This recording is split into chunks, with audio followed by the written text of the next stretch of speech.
pasti Kak. Itu masa lalu. Tapi kadang-kadang itu yang bikin viral Iya, kan. betul.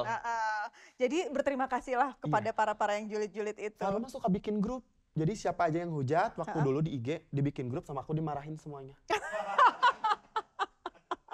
Oh kamu pinter ya, jadi kamu balik marah sama Karena mereka aku gitu ya? SMA-nya suka ngebully. Jadi mungkin itu mungkin azab itu. dari Allah. The real karma. Jawabannya ya, kali kenapa sampai kamu dibully mungkin tanpa kamu sadari karena sebelumnya kamu pernah membuli orang Sering. gitu kan. Oh sering. Nah itu, jadi akhirnya kamu dibully tapi untungnya kamu bisa bangkit dari kebulian itu malah jadi kayak sekarang ya. Luar biasa banget dong gitu kan.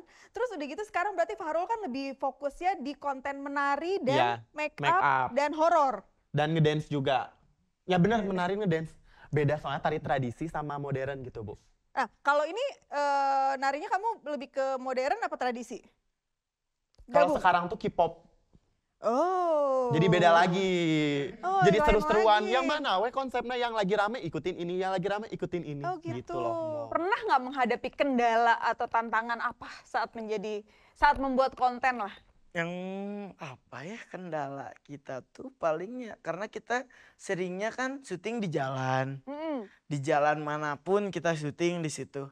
Jadi sering ada yang misalnya kita lagi syuting terus ada yang lewat, wah ibu-ibu gitu, padahal lagi take video. Jadi kan harus ngulang lagi.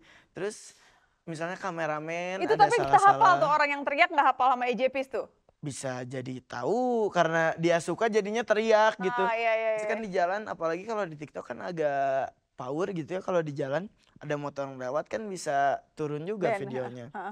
Makanya itu sih tantangan terbesar EJPS karena kita sering syutingnya di jalan.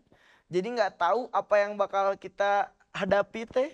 Misalnya tiba-tiba lagi syuting ada truk lewat, jadi kita harus nunggu dulu. Ulang lagi, sebenarnya itu sih. Makanya mood harus benar-benar dijaga. Dari sisi itunya, maksudnya bahwa perjuangannya itu benar-benar, wah ini pantas untuk diperjuangkan. Pantas banget. Sampai titik saat ini, bahkan beberapa tahun ini salah satu kelompok saya yang membesarkan saya itu dapat program juga dari pemerintah. Akhirnya. Alhamdulillah. Udah 2 kali kita sok mau program apa gitu kan. Diajuin ke pemerintah, kita mengadain kaderisasi. Oh oke. Ya, jadi kita melatih anak-anak SMP, anak-anak SMA itu selama 4 bulan. Dan mereka dibayar. Untuk latihan Untuk latihan itu dibayar sama pemerintah. Pelatihnya dibayar, semua yang terlibat itu dibayar. Jadi memang akhirnya budaya seni longser ini dibudayakan ya? Iya gitu betul, ya, maksudnya, untuk kaderisasi biar nggak punah lah. Hilang, ya terus gitu kan. Bahkan saya di kampung di sana di Tanjung Sari, tempat kelahiran saya. Walaupun saya hidup di Bandung, keluarga di Bandung, tetap karena itu tanah kelahiran saya di sana bikin sanggar.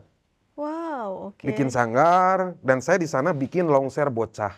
Longser bocah. Dan banyak anak-anak yang ikut? Banyak.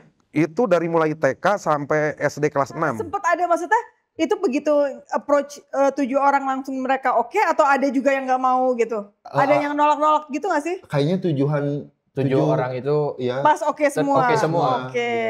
Memang doa mamah begitu kencang mungkin. Iya betul. Doa mamah. Malah ada akhirnya satu keluarga yang kita tawarin karena memang ada ayahnya memang bertato keren gitu secara outfit pun ibunya bawa anak. Jadi di video pertama tuh ada mereka gandeng anaknya jalan di karpet bertiga. Malah mereka nyemak terus kita tuh setelah mereka kita masih diem aja nggak ngegelar-gelar. Kata mereka tuh gelar aja, nggak mungkin dari 1000 nggak dapet 7. Katanya. Mereka yang ngomong gitu. Mereka gitu. Itu yang motivasiin kita. Oke. Terus? Pada akhirnya kenapa kita nggak mulai kayak gitu ya? Kita selalu nggak percaya diri. Setelah beres 7, kita coba upload. Video pertama berapa ya? 2 hari itu udah 2 juta viewers. Itu video pertama? Video pertama. Wow, keren banget. Minggu depan siapapun digelar. Minggu depan siapapun digelar. Biasanya, jadi kita punya istilah berat punggung. Apa itu? Berat punggung tuh kayaknya ini orang tuh menarik, tapi kayaknya nggak akan mau buat red carpet. Saya perjalanan hidup. Terus gimana muasalnya sampai akhirnya Kang Ayun tuh akhirnya menjadi seorang stand up comedian. Akhirnya dari kehidupan yang sangat sulit itu bisa keluarlah dari ke stand up. Awalnya tuh kan stand up tuh emang di Bandung tuh lagi rame di kafe tuh, diajak teman. Awalnya mah nggak berani juga ya. Lihat teman stand up, ngelihat nonton.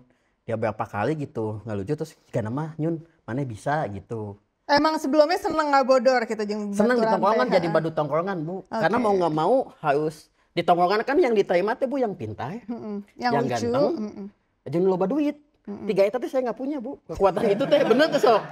Pintar itu, ganteng itu, loba duit mah jauh pisannya. Jadi mah yang diterima di tongkrongan ya Dek, saya jadi badut tongkrongan, jadi ngebodor supaya diterima.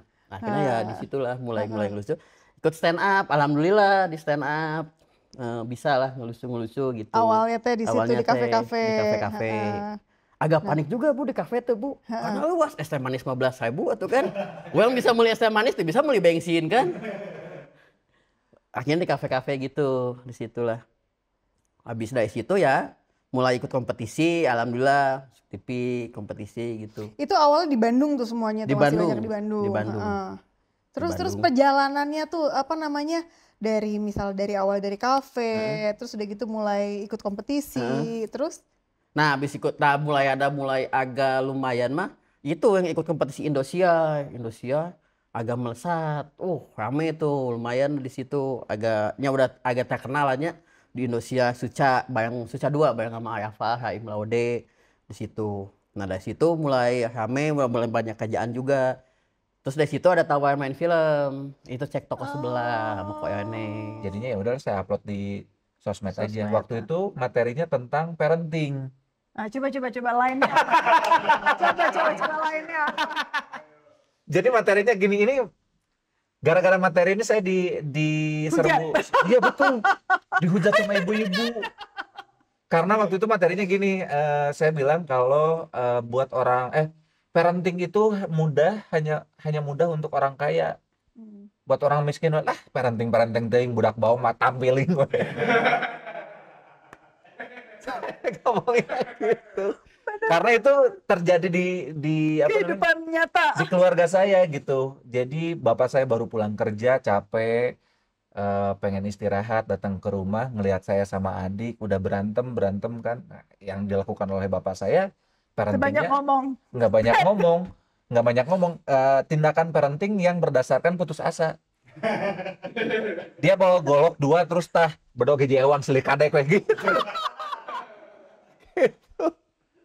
Itu parenting orang miskin mah karena udah capek sama tekanan kehidupan. Tapi kan itu malah berhasil nggak sih? Kalian malah jadi diem nggak sih? Iya, malah jadi diem. Kan ujuk-ujuk 2 anak ngambil golok terus pakai golok-golok. Iya, malah karena jadinya kaget gitu.